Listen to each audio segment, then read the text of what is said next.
Bienvenidos a nuestro seminario web Cirugía de Glaucoma y Terapia SLT Explicadas. Mi nombre es Michelle Delizalde y soy la directora de programas para pacientes e investigación en Glaucoma Research Foundation. Este seminario web está siendo grabado y será disponible en nuestro sitio web www.glaucoma.org muy pronto. Ahora es mi honor presentarles a la doctora Leticia Checo. La doctora Checo se desempeña como directora médica en Salud Visual Checo Almonte y cirujana oftalmóloga y miembro del Comité de Calidad Médica en el Instituto contra la Ceguera por Glaucoma, en Santo Domingo, República Dominicana. Su formación académica incluye una especialización en oftalmología del Instituto Tecnológico de Santo Domingo, una alta especialización en glaucoma en Colombia y estudios avanzados en el Mayo Clinic y Harvard School of Public Health. La doctora Checo ha contribuido significativamente al campo de oftalmología con numerosas publicaciones en revistas científicas prestigiosas. Ahora, bienvenida, doctora Checo. Perfecto, muchas gracias Michelle por la presentación y muchas gracias a toda la Fundación por la invitación a este conversatorio con los pacientes. Como ya les mencionó Michelle, el día de hoy vamos a hablar sobre la cirugía de glaucoma y terapia SLT. Como ya sabemos, el glaucoma se produce cuando el líquido o humor acuoso que se produce en la parte de atrás del iris busca que tiene que salir por la unión de la córnea y el iris, llamado el ángulo camerular, cuando éste no puede salir de manera adecuada y se enlentece, se acumula dentro del ojo, aumentando la presión intraocular. Por lo tanto, le hace un daño directo al nervio óptico, produciendo lo que nosotros conocemos como el glaucoma. Por lo tanto, la presión intraocular es el único factor identificable y modificable que tenemos nosotros, los especialistas en el área, para poder tratar y regular la enfermedad. Inicialmente, el tratamiento del glaucoma era un tratamiento escalonado. Iniciábamos desde el tratamiento tópico, seguíamos a los procedimientos láseres, luego la cirugía filtrante y por último los dispositivos valvulares. Pero debido a toda la tecnología que tenemos ahora, ya eso no es así. Nosotros podemos abordar un paciente desde el inicio con algún otro tratamiento que no sea el tópico, porque ya tenemos muchas otras opciones y vamos individualizando los casos. El día de hoy les voy a hablar iniciando por el tratamiento tópico, luego hablaremos de la trabeculoplastía o SLT, la cirugía convencional y continuando con los MIGS. Con el tratamiento tópico, estos se van a dividir en dos grandes grupos, los que disminuyen la producción del humor acuoso y los que aumentan la salida del humor acuoso. Aquí vemos este gráfico donde nos explica las diferentes clases de medicamento y su mecanismo de acción. Como podemos ver, muchos medicamentos nos dan múltiples formas y vías de acción. Por lo tanto, a veces tenemos la opción de que un medicamento nos puede bajar la presión intraocular mucho más que otro. Pero, a pesar de todas estas opciones de medicamentos, las gotas comenzaron a, o sea, surgió una necesidad de buscar otras opciones de tratamiento. ¿Por qué? Lo primero son los costos. El costo de las gotas suele ser muy elevado. Es una gota que se tiene que comprar todos los meses, sumando un gasto importante para el paciente. Suele ser muy dificultoso el instalar las gotas. Como sabemos, a mayor edad hay mayor probabilidad de padecer glaucoma. Por lo tanto, a mayor edad solemos tener más dificultad en el movimiento y ciertas cosas de la motricidad fina se nos van dificultando. Entonces, si el paciente tiene dificultad para ponerse las gotas se desperdician, aumenta los costos porque tiene que comprarlas antes de tiempo. También el paciente no recibe el tratamiento deseado porque la gota no cae dentro del ojo y eso puede llevar a la progresión del glaucoma. También es muy bien sabido que el tratamiento tópico de glaucoma nos puede producir ojo seco. Y esto es una afección que afecta directamente la calidad de vida de los pacientes. También estos medicamentos suelen tener efectos secundarios oculares y sistémicos. Algunas drogas disminuyen la presión intraocular, disminuyen la presión sistémica, pueden causar bradicardia, atrofia de las bolsas grasas, apariencia de mayor edad porque se pueden ver los ojos hundidos, pigmento alrededor del área, pueden oscurecer los ojos, ojos rojos. Entonces, muchas veces esos efectos pueden alterar la calidad de vida del paciente. También, otra de las razones por la que fuimos buscando otras opciones, por la necesidad de múltiples gotas, a veces una gota no es suficiente para llegar a la presión intraocular deseada para que ese glaucoma no progrese, pero cada vez que agregamos un medicamento o una droga nueva, esta también suma los efectos secundarios no deseados. Debido a todos esos problemas que producen, o esos efectos secundarios no deseados que producen las gotas, tenemos una alta falta de apego. El paciente, porque no puede comprarla, por todo lo que se le bota, por lo incómodo que se siente en el ojo, por los efectos secundarios que tiene, suele no apegarse al tratamiento. Entonces, tenemos una alta tasa de desapego y de abandono del tratamiento, que sabemos que para el glaucoma eso es fatal. Al igual que las interacciones, los pacientes, como mencionaba anteriormente, un paciente mayor suele tener algunas otras afecciones sistémicas y al nosotros agregarle más medicamentos, estos pueden interactuar y tener algún efecto no deseado. Es por eso que surgió como la necesidad y ha tomado tanto auge la trabeculoplastía láser selectiva. Actualmente es el tratamiento de primera línea para tratar el glaucoma primario de ángulo abierto y la hipertensión ocular. Trabeculoplastía láser selectiva, también llamada OSLT por sus siglas en inglés, ese es un procedimiento láser no invasivo que se realiza en la oficina. No hay que entrar a cirugía para realizar este tratamiento y como mencioné anteriormente, está siendo el tratamiento de primera línea. Se utiliza tanto en glaucoma primario de ángulo abierto, hipertensión ocular y en algunos glaucomas secundarios, como son el glaucoma pseudoexfoliativo, el síndrome de dispersión pigmentaria y el glaucoma inducido por esteroides. También se puede utilizar como tratamiento combinado en pacientes con ángulos estrechos. Primero se les realiza la iridotomía láser periférica y al abrir el ángulo, luego podemos realizar la trabeculoplastía ya en esa malla trabecular, tratada y ya abierta. También solemos utilizar mucho el SLT de primera línea en pacientes que tienen intolerancia o que suelen hacer alergia al tratamiento.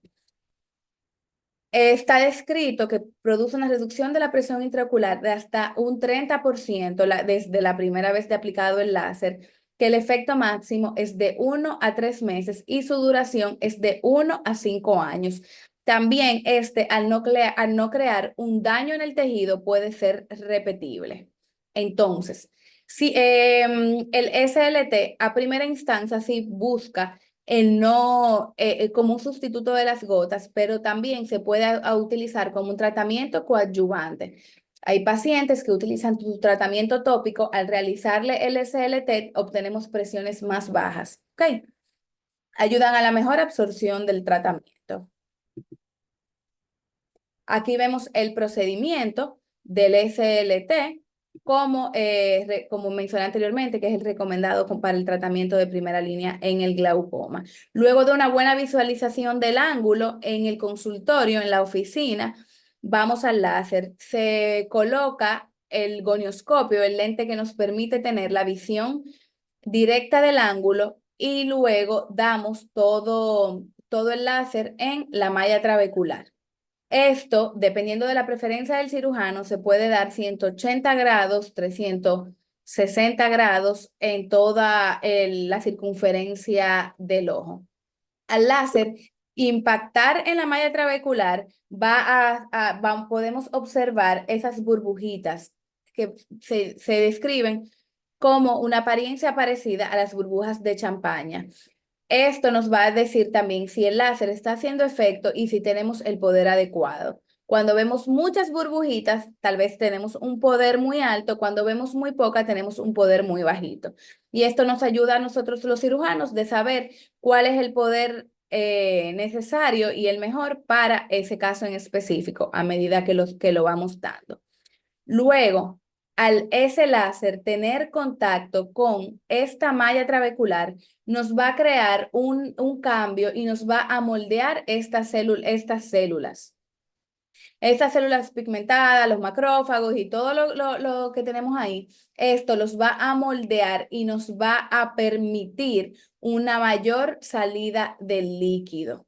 Debemos tener en cuenta que el SLT remodela el tejido, no lo cambia. El SLT no nos hace cambios anatómicos significativos. Es por eso que lo podemos repetir. Entonces, simplemente nos remodela el tejido y eso ayuda luego a una mayor salida del humor acuoso, por lo tanto, a una disminución de la presión intraocular. ¿Cuáles son los riesgos de este tratamiento? Podemos hacer picos de hipertensión ocular, o sea, una hipertensión ocular elevada. Esto es más común de 45 minutos a 60 minutos luego del láser, pero pasado este pico, la presión intraocular vuelve a la normalidad. Hay una inflamación secundaria, usualmente no es de importancia, una fotofobia, una leve disminución de la agudeza visual, dolor ocular y cefaleas. Estos síntomas suelen ser muy raros y suelen desaparecer durante las primeras 48 o 72 horas. El SLT tiene una tasa de éxito de más del 80%. Por lo tanto, es un tratamiento que nosotros recomendamos tanto. La teoría, los estudios refieren que comparando el SLT con los medicamentos no es inferior en cuanto a la disminución de la presión intraocular, pero sí se ha visto una disminución de la progresión en los pacientes que tienen SLT que en los pacientes que utilizan medicamentos. Y el SLT, comparándolo con su otra versión, el ALT o la trabeculoplastía con láser de argón, que es la tecnología que le precede al SLT, los resultados en disminución de la presión intraocular son similares, pero el confort del paciente es mayor, ya que produce menos inflamación. Y el ALT sí crea cambios anatómicos importantes a nivel del ojo. Ya pasando con la cirugía convencional, tenemos dos grandes grupos, la cirugía penetrante y los dispositivos de drenaje. En el caso de la cirugía penetrante, la llamamos la trabeculectomía. Esta es una cirugía filtrante en la que se crea un ostium o una comunicación en la cámara anterior debajo de un colgajo escleral para permitir flujo del humor acuoso desde fuera del ojo, desde adentro del ojo hasta fuera del ojo, ya que todo ese líquido está contenido en el ojo, no encuentra por dónde salir, por eso nos sube la presión. Al salir por el ostium y por debajo de ese flap escleral, ese no va a disminuir la presión intraocular. En este video podemos observar el procedimiento. Luego de retirada la conjuntiva, se crea un bolsillo conjuntival. Procedemos los cirujanos luego entonces a realizar un flap. Esta es una pequeña pestaña en la conjuntiva por donde vamos a crear la comunicación hacia la cámara anterior. Luego de crear esa comunicación, creamos en algunos casos otro agujero en el iris para que el iris no vaya a posicionarse en la malla, en el agujero que hicimos y lo vaya a tapar. Por lo tanto, al producirse el líquido detrás del iris, este va a salir tanto por el agujero que creamos en el iris como por la malla trabecular, sale a través del ostium que nosotros hemos creado y luego se acumula aquí y que se va hacia detrás y es absorbido por los vasos conjuntivales. Esto nos ayuda a disminuir la presión intraocular. Una de las razones por la cual se han buscado otras alternativas a la trabeculectomía, a pesar de ser esta la cirugía que más nos baja la presión intraocular, es por los múltiples efectos secundarios y las múltiples complicaciones que pueden suceder por esta técnica. Iniciando con la sensación de cuerpo extraño, es una de las mayores. Al crearse esa ampolla o ese bolsillo en la parte superior del ojo, debajo de la conjuntiva, el paciente suele tener mucho disconfort. El paciente suele referir, doctora, es que yo siento como si tuviera una pestaña dentro del ojo. También podemos tener otras complicaciones, tanto en el transquirúrgico, en el posquirúrgico a corto plazo y el posquirúrgico a largo plazo, como tenemos hipotonía, sangrado de cámara anterior, fallo de la ampolla. La hipotonía es cuando baja de más la presión intraocular, por lo tanto, el ojo no tiene tono. Y algunas estructuras de adentro del ojo pueden sufrir por esa falta de ese tono que debe tener el ojo. Fallo de la ampolla que se cierra y que no filtre el líquido y volvamos a tener presiones intraoculares elevadas, glaucoma maligno, edema corneal. Algo muy importante que nos puede secundar a la trabeculectomía es que este paciente siempre va a tener riesgo de tener una blebitis y secundario a esta, una endoftalmitis. Una blebitis es una infección de la bula o ampolla que se forma por la trabeculectomía. Eh, por alguna razón puede entrar un microorganismo patógeno, el cual nos infecta la ampolla, pero este luego puede pasar al interior del ojo y ya sí darnos una endoftalmitis y todo lo que eso conlleva, que es una complicación grave. Y defecto epitelial corneal persistente. Ya pasando con los dispositivos de drenaje, estos son dispositivos que se colocan igual en el espacio subconjuntival para desviar el humor acuoso desde la cámara anterior hacia el exterior del ojo por un dispositivo externo. Esta placa suele estar comunicada con un tubo blando y flexible que nos ayuda a la salida del líquido. Aquí vemos en el video cómo luego de retirar la conjuntiva colocamos el plato valvular, el cual se sutura a la esclera y se fija para que no se mueva y no migre. Y luego el tubo se entra a cámara anterior. Se entra a la cámara anterior del ojo y este nos ayuda a la salida del líquido a través de él hacia el plato valvular y a una posterior formación de una ampolla subconjuntival, un mecanismo parecido al de la trabeculectomía. Entonces, los dispositivos de drenaje también aquí vemos en esta foto, un postquirúrgico inmediato, donde se puede observar el tubo en cámara anterior, que no toca ninguna de las estructuras y donde el paciente tuvo un ligero sangrado. Entonces, estos dispositivos de drenaje también nos puede dar eh, otros efectos secundarios o a otras condiciones secundarias, como son la hipotonía, el sangrado en cámara anterior, que esa hipotonía nos lleve a un desprendimiento de coroides, que la córnea se descompense por contacto con el tubo o por el cambio de la dinámica del humor acuoso intraocular, una exposición del tubo o del plato valvular, que la conjuntiva se erosione, que la conjuntiva sufra alguna herida y por ahí entre algún microorganismo patógeno y por tanto el paciente también tenga una endoftalmitis. Este tipo de dispositivos se suelen dejar para glaucomas refractarios, es decir, glaucomas avanzados, cuando ya son pacientes que tienen una presión intraocular muy elevada y que se han intentado otros procedimientos y han fallado. Ya llegando a los mix, estos, como pueden ver, tenemos un abanico súper amplio de opciones, algunos ya aprobados en territorio estadounidense, otros que siguen en investigación y otros aprobados fuera del territorio de los Estados Unidos. ¿Por qué los mix? Porque los mix nos ofrecen las complicaciones que no nos ofrece la trabeculectomía y los tubos de drenaje, pero con una eficacia similar. Estos fueron aprobados por la FDA desde el 2012, el primer mix que se aprobó, y sus siglas en inglés se corresponden a la cirugía de glaucoma mínimamente invasiva. Los MICS nos prometen un alto perfil de seguridad, una mínima alteración de la anatomía normal, un enfoque interno, el cual podemos utilizarlo a través de la misma incisión en la que realizamos la cirugía de catarata, que muchas veces se realizan en conjuntos, ambas cirugías, una alta eficacia y un fácil uso, tanto para el cirujano que está haciendo la cirugía, como de recuperación para el paciente, ya que son poco invasivos.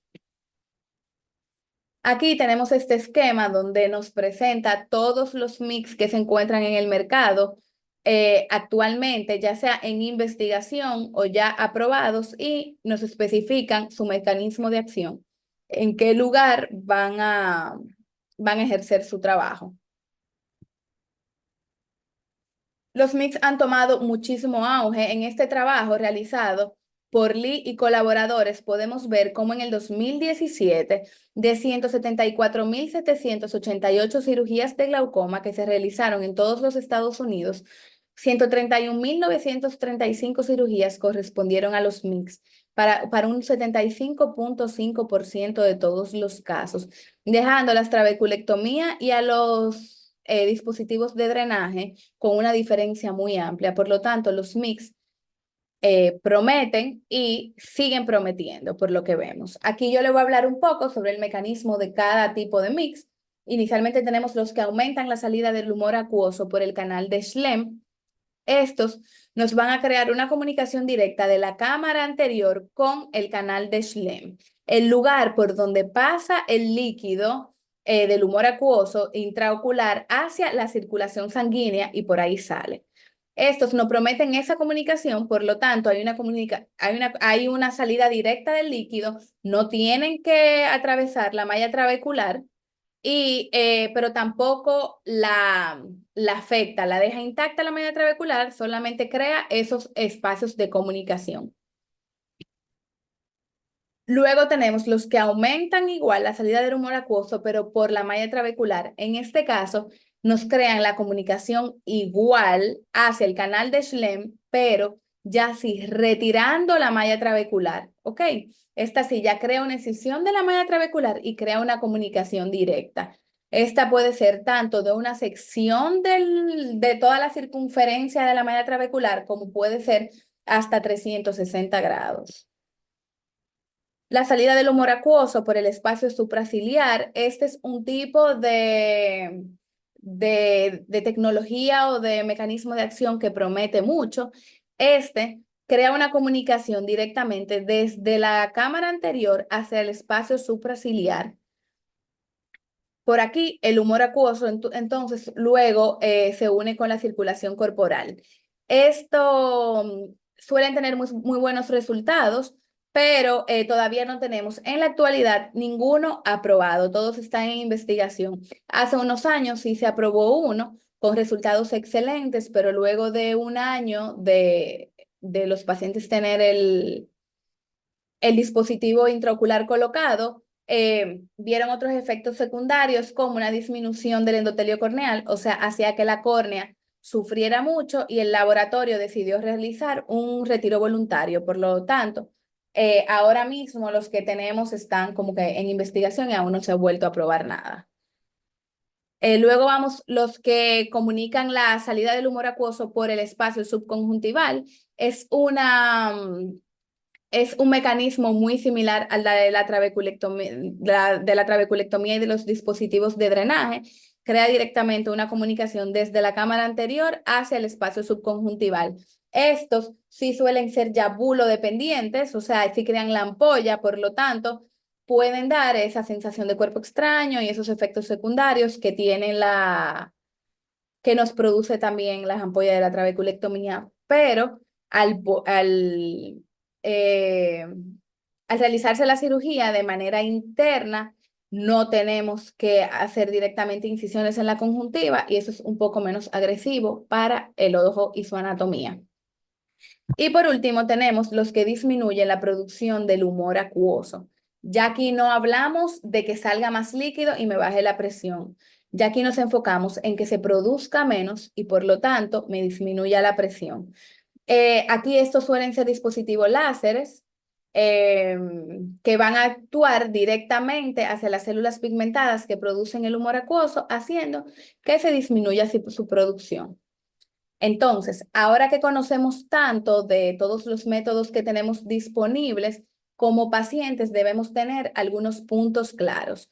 Siempre con nuestro cirujano debemos hablar muy claro sobre nuestro estilo de vida y nuestros hobbies. ¿Qué quiere decir esto? El mejor tratamiento para mí va a ser el que me permita controlar mi enfermedad, que no me progrese, pero que tampoco, pero que afecte nada o lo mínimo mi estilo de vida y mi hobby, que me permita mantener una buena calidad de vida para yo poder seguir realizando mis actividades. Otra cosa, no importa lo que nosotros sepamos, lo que el paciente haya averiguado, todo lo que el paciente conozca sobre todo el abanico de opciones quirúrgicas que nosotros tenemos o de tratamiento que existen disponibles, el médico que ha evaluado es el que sabe lo mejor para el paciente, es el que sabe cuál verdaderamente es el que mejor le va de acuerdo a su tipo de glaucoma y a ciertas características anatómicas que solamente ve durante el examen físico. Y por último, debemos recordar que siempre debemos tener expectativas reales, que yo le puedo prometer algo al paciente de que el dispositivo puede prometer algo, el tratamiento puede prometer algo, la literatura puede decir que realiza algo, pero cada paciente es único e individual y su caso no va a ser el mismo que todos los demás. Eso es todo.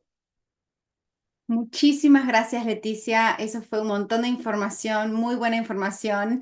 Me imagino que varios estuvieron así anotando cosas, pero no se preocupen, que fue todo grabado y lo van a poder encontrar en nuestro sitio web muy pronto. Bueno, ahora para las preguntas, que hemos recibido varias preguntas, empezaremos con la primera. ¿La cirugía elimina completamente el uso de las gotas? No necesariamente. Muchas veces, en algunos casos sí, en algunos casos con la cirugía podemos llegar a presión, ya sea cirugía láser o cualquiera de las cirugías incisional o mínimamente invasiva, queremos llegar a que se eliminen las gotas, pero esto no siempre es posible. Pero por lo general, por lo menos si se disminuye la cantidad. Si el paciente utiliza 3 gotas, o sea, 3 medicamentos, 3 drogas, puede ser que termine utilizando nada o que termine utilizando uno, por lo tanto se disminuyen los efectos secundarios de las otras, o sea, se eliminan. Perfecto, perfecto. Sé que uno de los efectos secundarios es el ojo seco. Es un efecto muy común después de la cirugía y es algo que se puede llegar a resolver o uno generalmente tiene que seguir tratándolo con lubricantes y ese tipo de cosas. El ojo seco es un efecto secundario más bien de las gotas que de la cirugía. Sí, la cirugía te puede dar un ojo seco o puede empeorar un ojo seco preexistente antes de la cirugía, pero es más común en el paciente que utiliza tratamiento tópico regular. Se va a tratar de diferentes formas, desde iniciamos con gotas, usualmente, con lubricantes que nos van a ayudar a mejorar esos síntomas, pero luego puede ser que se necesite terapia láser, se necesite algún tipo de tratamientos más fuertes para tratar el ojo seco.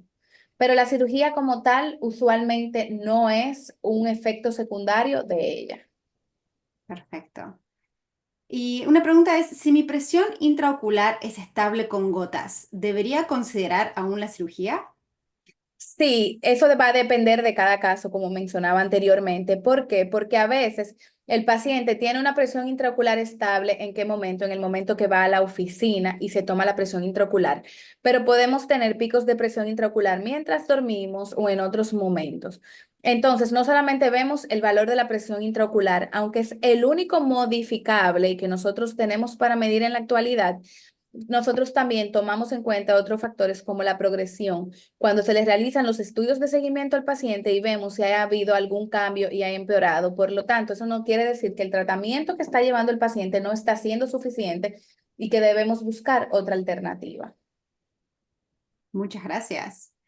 Em, ¿El tipo de glaucoma que tienes afecta tus opciones de cirugía? Específicamente, ¿cuáles son las opciones para pacientes con glaucoma de tensión normal?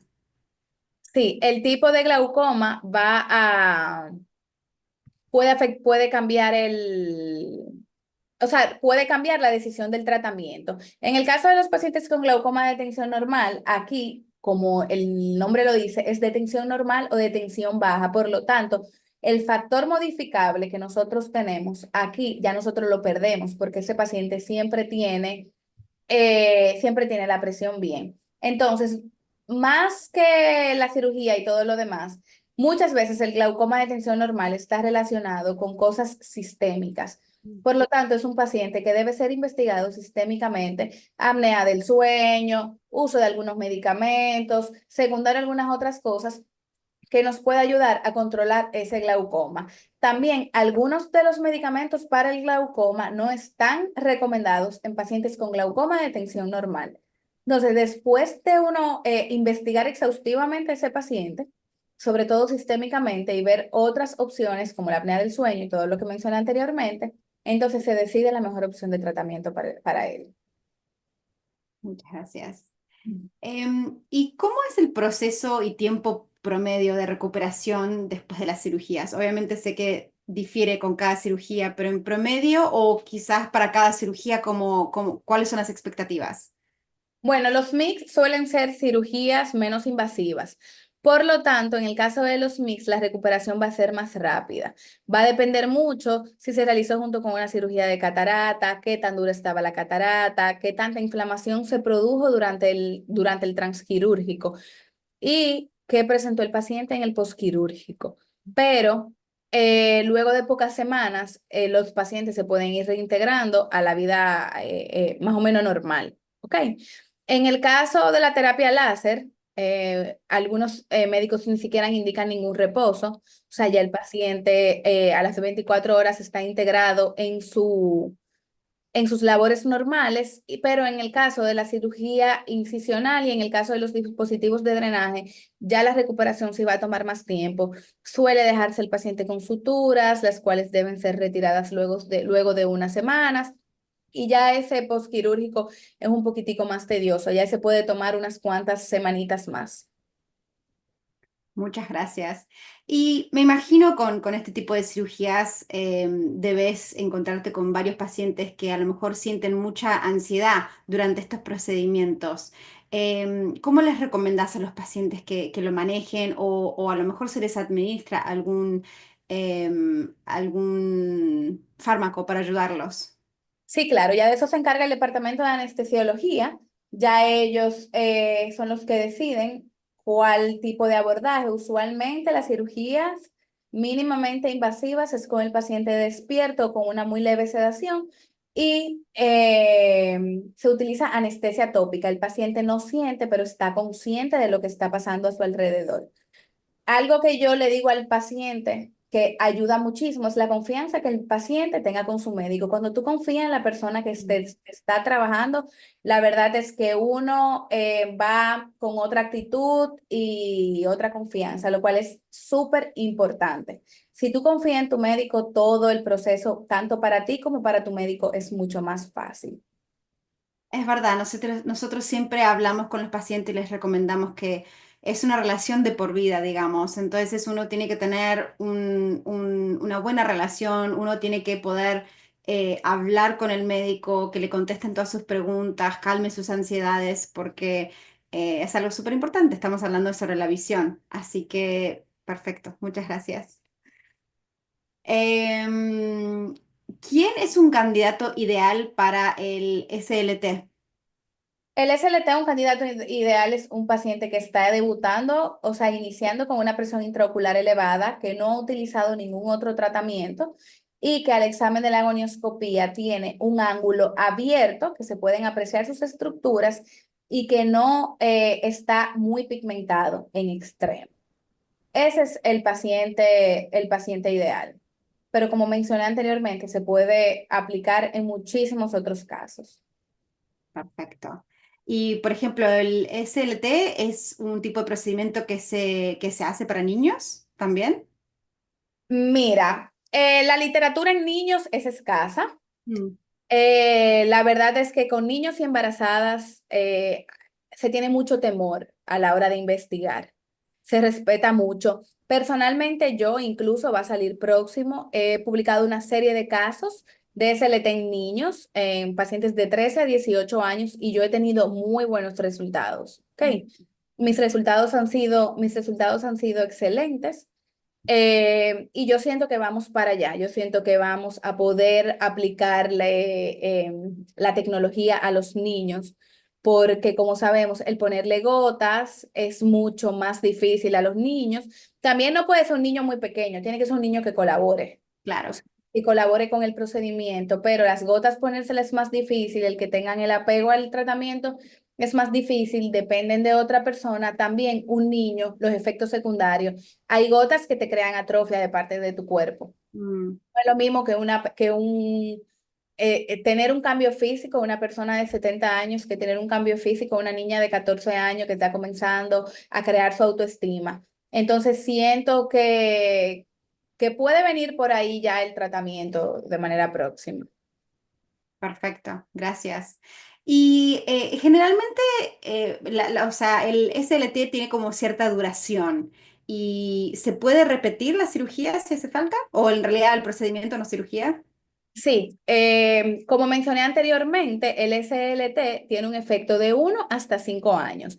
El efecto ya lo vemos de 1 a 3 meses. Si de 1 a 3 meses la presión intraocular no se reguló, ya es difícil o sea, ya lo consideramos como no fallido.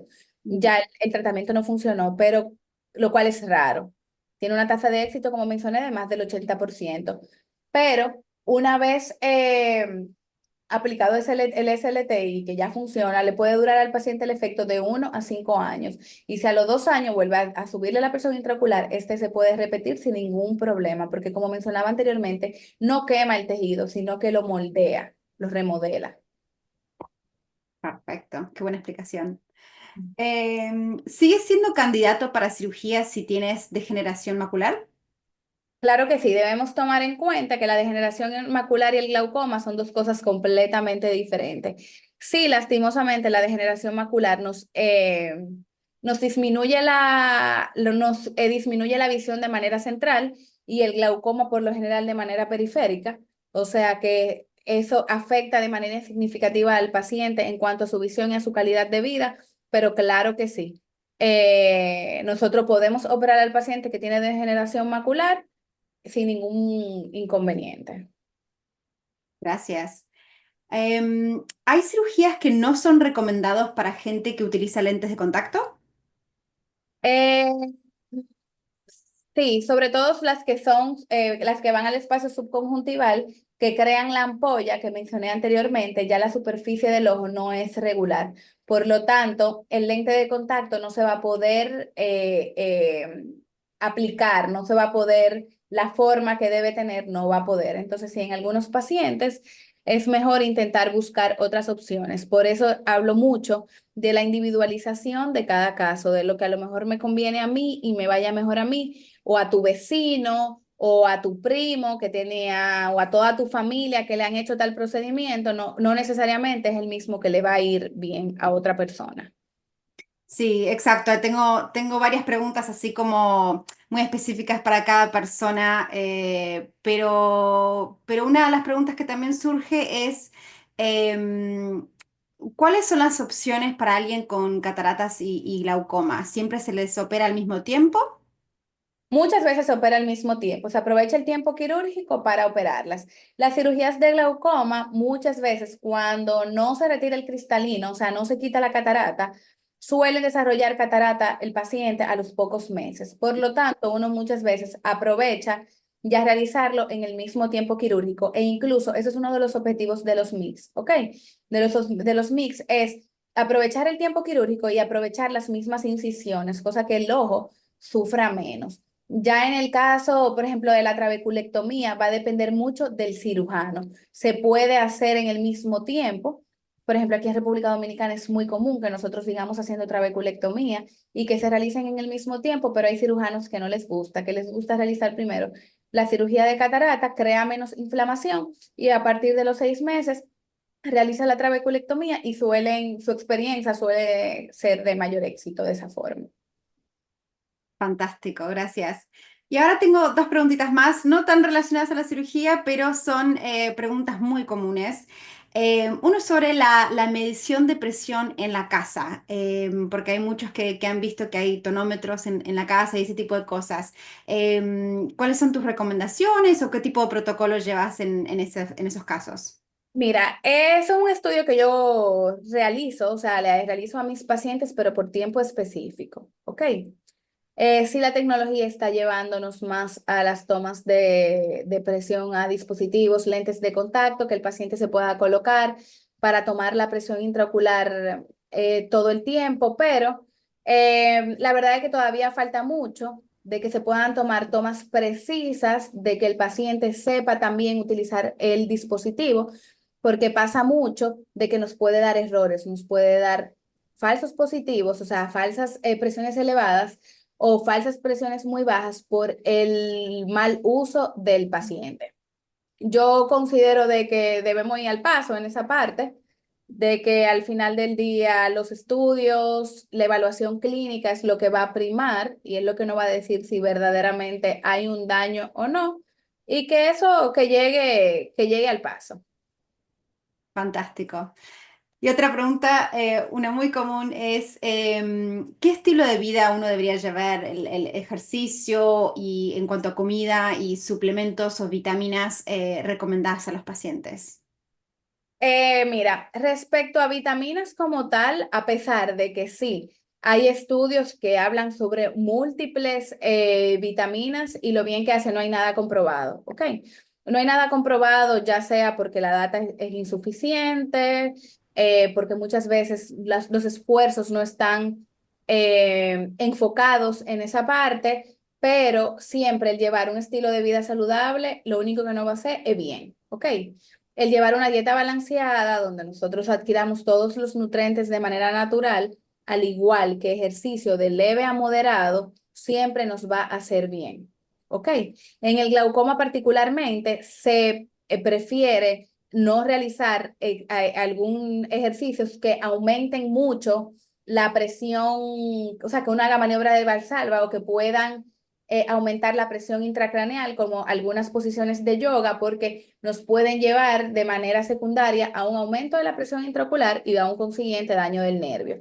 Esos son casos muy específicos, pero siempre, siempre, siempre una vida lo más saludable posible, el dormir bien, adquirir todos nuestros nutrientes y realizar ejercicio, eso siempre va a ser positivo en nuestra salud, no solamente ocular, sino también sistémica.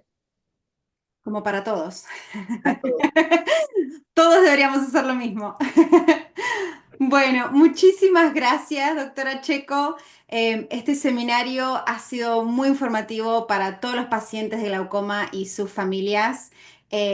Gracias nuevamente a todos los que están hoy con nosotros y por tu dedicación a los pacientes con glaucoma.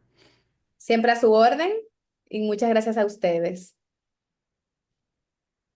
Bueno, si no llegamos a contestar tu pregunta hoy, por favor visite nuestro sitio web donde puede encontrar también toda la información en español. Ahí como ven es glaucoma.org/es. Si no, también puede mandar un email a question@glaucoma.org. Muchas gracias por su interés y su constante apoyo en Glaucoma Research Foundation. Gracias a ustedes que la cura está en vista. Hasta la próxima.